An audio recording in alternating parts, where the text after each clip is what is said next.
Well, we have some breaking inputs coming in on cross voting. As per sources, Samajwadi Party MLA Manoj Pandey met Minister Daya Shankar Singh at his residence, where he spoke to Chief Minister of UP Yogi Adityanath on phone. This is what sources are telling us.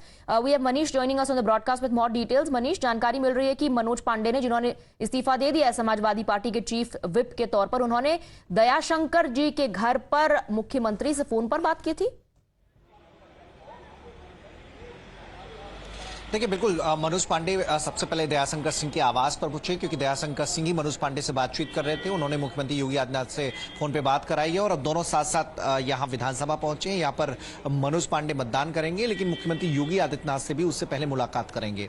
तो लगभग आधे घंटे बाद उनकी ये मुलाकात हो जाएगी। और जो बाकी विधायक हैं समाजवादी पार्टी के, जिसमें राकेश पांडे, राकेश प्रताप और अभय प्रताप हैं, वो भी मुख्यमंत्री योगी आदित्यनाथ से मुलाकात करने पहुंचे हैं। तो जिन्होंने बीजेपी उम्मीदवार के पक्ष में मतदान किया है, वो सीएम योगी से मुलाकात कर रहे हैं। अखिलेश यादव, शिवपाल सिंह यादव भी अभी यहाँ पर मौजूद हैं। अपने जो विधानमंडल दल का कार्यालय है वहाँ पर बैठे हुए हैं। विधायकों से बातचीत करने की कोशिश की जा रही है, क्योंकि नाराजगी वाले विधायकों की फहरिस्त बहुत लंबी है। कई विधायक हैं जो समाजवादी पार्टी के आला कमान से नाराज हैं और कुल मिलाकर इनकी संख्या 10 हो सकती है। और बीजेपी के उम्मीदवार को जीतने के लिए 9 वोटों की जरूरत है। तो ऐसे में एक वोट और एक्स्ट्रा हो सकता है, ताकि किसी भी मुश्किल से बचने के लिए। तो वही कवायद अब राज्यसभा चुनावों में देखी जा रही है। सबकी निगाहें यूपी की इस 8वीं सीट पर टिकी हुई थी। जो बीजेपी का 8वां उम्मीदवार था और समाजवादी पार्टी का 3रा उम्मीदवार था, उस पर टिकी हुई थी, क्योंकि लोकसभा चुनाव से पहले राज्यसभा चुनाव में समाजवादी पार्टी को रणनीतिक रूप से विजय हासिल करनी थी। 3 उम्मीदवार थे, लेकिन 3 वोटों की जरूरत समाजवादी पार्टी को थी। तो 3 वोट जुटाने के बजाय अपने कुछ वोट गवाते हुए भी समाजवादी पार्टी के खेमे के लोग नजर आए। मनीष, जो लोग फोन पर बात कर चुके हैं, जो मिलने वाले हैं, उनके नाम तो सामने आ गए। छोटी पार्टियों की क्या भूमिका है वो भी समझ लेते हैं। Stay on with us Manish, we have more breaking inputs coming in. We given to understand that 9 MLAs of the RLD have voted for the Bharatiya Janata Party. We're getting more inputs and Amita is getting us details on that. Right, Swati, this is the tweet, rather a post that has been put on X by Rashtriya Lok Dal, and it goes on to say, and I quote, party के सभी 9 विधायकों ने एक साथ एकमत होकर Bharatiya Janata party के राज्यसभा प्रत्याशी संजय सेठ जी को वोट दिया है। राष्ट्रीय लोक दल का वोट किसान, नौजवान, गरीब, महिलाओं के हक में है। हर वोट भारत रत्न चौधरी चरण सिंह जी के विचारों से प्रभावित और प्रेरित है। And all of them that have been tagged and pictures that have also been posted. All right, Manish continues to be with us. Manish, यही छोटी पार्टियों की भूमिका की बात हो रही थी। सभी 9 MLAs RLD के वोट कर चुके हैं और संजय सेठ के लिए इन्होंने वोट किया, जो 8वें उम्मीदवार भारतीय जनता पार्टी की तरफ से उतारे गए थे। हाँ, बिल्कुल। देखिए, बीजेपी को वोटों की जरूरत 37 थी अपने 8वें उम्मीदवार को जिताने के लिए, जिसमें 27 वोट का बंदोबस्त था। अतिरिक्त वोट बीजेपी के पास थे।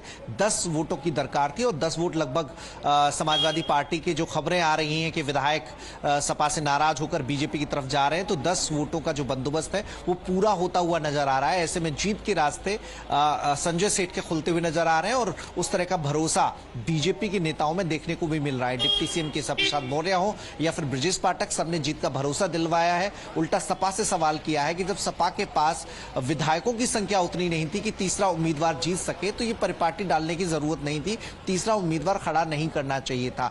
बीजेपी ने विधायकों की संख्या के अनुपात में अपने उम्मीदवार खड़े किए हैं और विधायकों का बंदोबस्त उसके पास है, जितने 8 उम्मीदवार को जिताने के लिए चाहिए। तो ऐसे में बीजेपी के 8 उम्मीदवार चुनाव जीत रहे हैं। और जो खबरें हैं मनोज पांडे से लेकर राकेश प्रताप, राकेश पांडे और जो पल्लवी पटेल तक कारवा जाता है, उसके हिसाब से बीजेपी इस आंकड़े को पूरा करती हुई नजर भी आ रही है। बीजेपी के जो रणनीतिकार थे वो विधायकों के संपर्क में थे।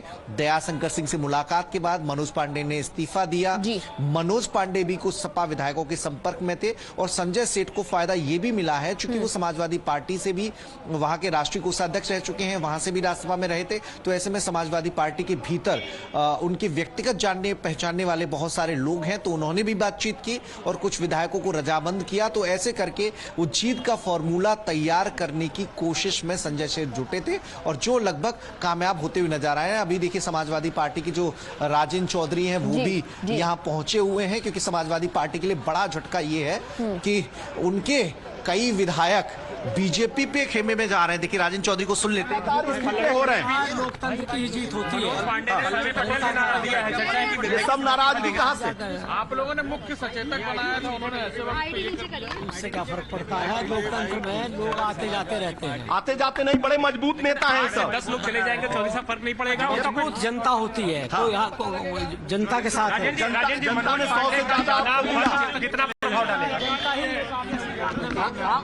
ये राजन चौधरी हैं जो कि समाजवादी पार्टी के नेता हैं और राज्यपाल भी उनके साथ पहुंचे हैं। तो कोशिश की जा रही है कि जो तीसरा उम्मीदवार है उसके पक्ष में कैसे वोट जुटाए जाए, उसके लिए बातचीत भी की जा रही है छोटी पार्टियों से। और जो तीसरे उम्मीदवार हैं समाजवादी पार्टी के, वो आलोक रंजन, जिनकी राह अभी मुश्किल लग रही है, specially after cross voting. Manish, thank you for getting us the details. Remember, to get elected to the Rajya Sabha from Uttar Pradesh, a candidate needs nearly 37 first preference votes, and both the BJP and Samajwadi Party have been trying to swing every single vote in their favor. They've also expressed confidence that their candidates will win. Here's what they said before the vote.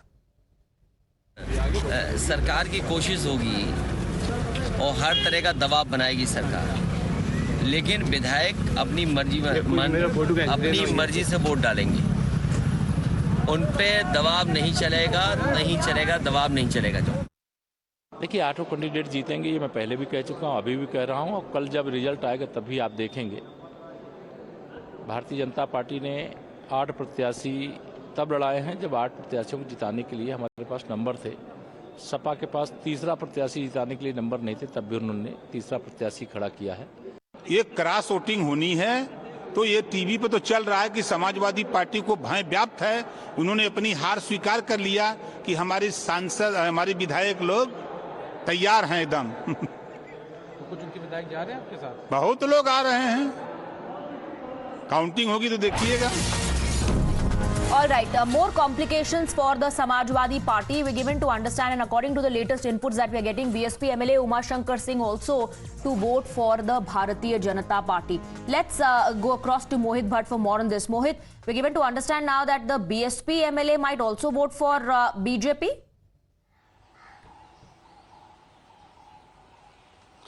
Well, yes, Swati, interesting politics has been played out during in the course of Rajya Sabha elections when it comes to Uttar Pradesh. Now, what we got to know is that the RLD MLA came out on camera and he stated that all the 9 MLAs of the RLD have voted for the BJP. Now, what we are getting to know is that the BSP MLAs could also vote for the Bharatiya Janata Party. So clearly, it seems when it comes to Uttar Pradesh, the Rajya Sabha elections are very, very interesting. Now, see, there are 10 seats which are in the fray. BJP and Samajwadi Party both have the numbers to send 7. BJP has number to send 7, and Samajwadi Party has numbers to send 3 members to Rajya Sabha. But with the BJP fielding Sanjay Seth as the 8th candidate, that is where the whole politics have started, and we have seen that how there were hectic parleys done by Samajwadi Party Chief Akhilesh Yadav and other leaders. But yesterday during the dinner, 8 MLAs did not reach, and now we see that how the Chief Whip of the Samajwadi Party has resigned. So it's all about that 8th seat of Sanjay Seth, Swati, as of now, which is in the fray. As I was saying, saying this earlier, there are 7 seats for the which BJP can easily win, and there are 3 seats where Samajwadi Party can easily win. But with Sanjay Seth coming in, we see that cross voting might happen, and we see that RLD MLAs have voted for the BJP. That is what they have said in front of the camera. Many of the Samajwadi Party MLAs did not go for the dinner which was being hosted by Samajwadi Party. The Chief Whip of the Samajwadi Party had just resigned before the polling, and like we see you're that how highlighting, few complications in fact only increasing, mounting for the Samajwadi Party. The Samajwadi Party and the Congress have hit out at what they see is happening in Uttar Pradesh and the cross voting there. The BJP is absolutely confident that they are going to win all the 8 seats. Listen into the reactions. देखिए, भाजपा खरीद फरोख्त, डर दबाव और चाहे जितनी कोशिश कर ले लोगों के ऊपर आरोप प्रत्यारोप की, समाजवादी पार्टी दावा कर रही है कि उसके सारे विधायक उसके साथ हैं, और अगर सारे विधायक साथ हैं तो 3 उम्मीदवार जीतना तय है। जहाँ तक कांग्रेस की बात है, कांग्रेस ने इंडिया गठबंधन की वजह से उसके जो 2 वोट हैं, दोनों जो लखनऊ में पहुंच चुके हैं और डालने जा रहे हैं, वो समाजवादी पार्टियों को अतिरिक्त विधायक के रूप में वोट मिलेंगे। भारतीय जनता पार्टी अपने 8 प्रत्याशियों को माननीय विधायकों के आशीर्वाद से जीत की तरफ तेजी के साथ अग्रसर करा रही है और इस सब में लोकतंत्र में माननीय विधायकों का आशीर्वाद भारतीय जनता पार्टी को प्राप्त है। जी आज राज्यसभा चुनाव है, क्या कुछ 8 की 8 सीटें जीतने जा रहे हैं। कितने सीटों पे है? 8 की 8 सीटें, 8 जीतने जा रहे हैं, तो हल्का होने जा रहा है सीधा। बीजेपी ने लोकतांत्रिक के मूल्यों को खत्म कर दिया है और ये देखिए समाजवादी पार्टी के चुनाव चिन्ह से जीते थे, तो देखिए देखा जाएगा आगे। इस तरीके से अगर होगा तो फिर बाद में हम लोग भी देखेंगे। देखिए जो बहुत से लोग नहीं आए हैं और हो सकता है कि कोई अपने काम में भी व्यस्त हो। अगर कोई ऐसा हुआ तो बिकाऊ लोगों को जनता कहीं माफ नहीं करेगी। जूतों की बारिश होगी क्षेत्र में। जिन लोगों ने माल लिया, हालांकि ऐसा है नहीं, अगर लिया तो उनको जूतों की बारिश होगी। के 8 उम्मीदवार बम्पर वोट से जीतेंगे। पहली बात, आपने कल देखा डिनर पार्टी में संकेत कल ही आप लोगों को मिल चुका होगा। कुछ लोग सट करके वोट देंगे, कुछ लोग हट के देंगे। हमारे 5 विधायक हमारे साथ हैं, हम लोग 3 लोग चल रहे हैं, 2 लोग अलग अलग साथ में हम अकेले चलते हैं, लोग आते हैं। आने वाला जो काउंटिंग का समय है उसमें क्लियर हो जाएगा, दूध का दूध पानी का पानी हो में है। और मजे की बात यह है कि समाजवादी पार्टी की तरफ से लोग खुल करके वोट देने के लिए रजामंद है और आ रहे हैं, लोग वोट देंगे। सपा की तरफ से क्रॉस वोटिंग होगी और भाजपा को जिताने के लिए, एनडीए को मजबूत करने के लिए लोग वोट देंगे। So you heard Mr. O.P. Rajbhar, who even before the voting started spoke about cross voting. We have IP Singh of the Samajwadi Party joining us on the broadcast. IP Singh, cross voting की खबरें आ रही हैं, RLD के सभी विधायकों ने confirm कर दिया है कि बीजेपी के लिए वोट किया, क्या कहेंगे?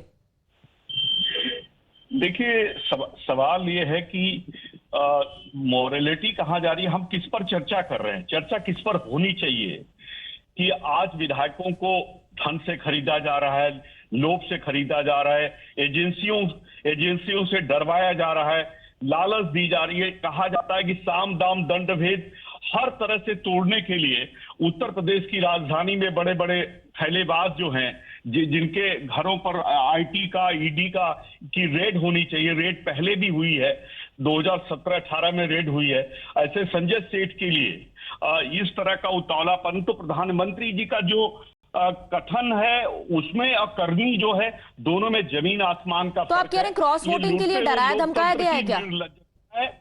डराने धमकाने की बात आप कर रहे हैं? जाने दीजिए, मेरी बात पूरी। मैंने कहा कि लूटते हुए लोकतंत्र की पूरी तरह निर्लज्जता है। ये जो आज की मीडिया है बता रही है कि मास्टर स्ट्रोक है और टीवी पर सभी चैनलों पे जिस तरह इसको परोसा जा रहा है, ये संविधान पर चलता हुआ एक बुलडोजर है। आज नहीं तो कल विश्वास करिए आपका किला भी गिरेगा, जो मीडिया इसको इशू बनाई हुई है। आईपी सिंह जी, मुझे एक बात बताइए, क्या आप ये आरोप लगा रहे हैं बीजेपी पर कि खरीद फरोख्त हो रही है? क्या आप ये आरोप लगा रहे हैं कि डराया धमकाया जा रहा है, इसीलिए क्रॉस वोटिंग हो रही है? हाँ बिल्कुल, ये हमने अपनी बात तो यही कहा कि जिस तरह से लोकतंत्र को लूटा जा रहा है ये असहनीय है। तो ये सारे लोग जो क्रॉस वोटिंग कर रहे हैं, ये सारे लोग जो डिनर पार्टी में नहीं आए अखिलेश यादव के, ये सब दबाव में कर रहे हैं? देखिए दबाव में कर रहे हैं हमारे वोट बैंक पर। हमारे वो विधायक वो जीत कर जाएं तो बिना थैले के, बिना नीतियों के, बिना कारण के, बिना दबाव के ये कैसे संभव हो कि वो समाजवादी पार्टी को क्रॉस करके, जब उन्हें पता है कि व्हिप जारी है, वायलेशन करेंगे, उनकी सदस्यता चली जाएगी। चलिए, हमें ये सदस्यता लेने का काम भी उनके विधानसभा अध्यक्ष को करना है। चलिए, आप आरोप लगा रहे हैं कि खरीद फरोख्त हो रही है, आप आरोप लगा रहे हैं कि दबाव के चलते हो रहा है।